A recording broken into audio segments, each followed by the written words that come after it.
I'm Dan MCCLURE. I'm the lead level designer for Empire Earth 2.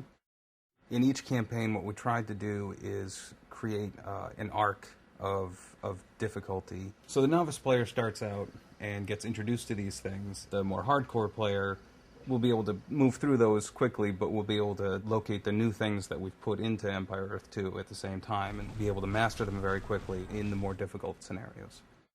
The scope of Empire Earth 2 is huge. We've got 14 civilizations, 15 different epics, and 4 different regions. In the Western region, we have 5 civilizations. In the Far Eastern region, 3. The Middle Eastern region, 3.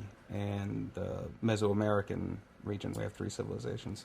So we try to be as balanced as possible as far as what the advantages and disadvantages are of playing in any one of these civilizations. And at the same time, by having them in these regional groupings, we also tried to give them some distinctive cultural flavor.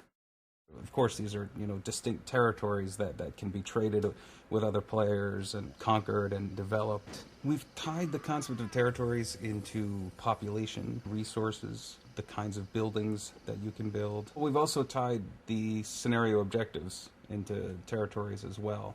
So certain territories mean more than others. Basically created a new way of thinking about how to progress through a scenario.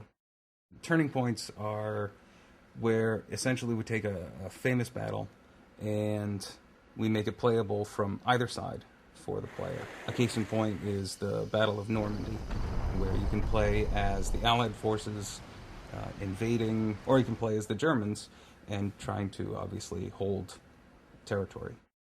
They're like kids. You can't pick a favorite one. Of course, you have your favorites. I like in the Korean campaign, the third Korean scenario is a thrill ride from beginning to finish.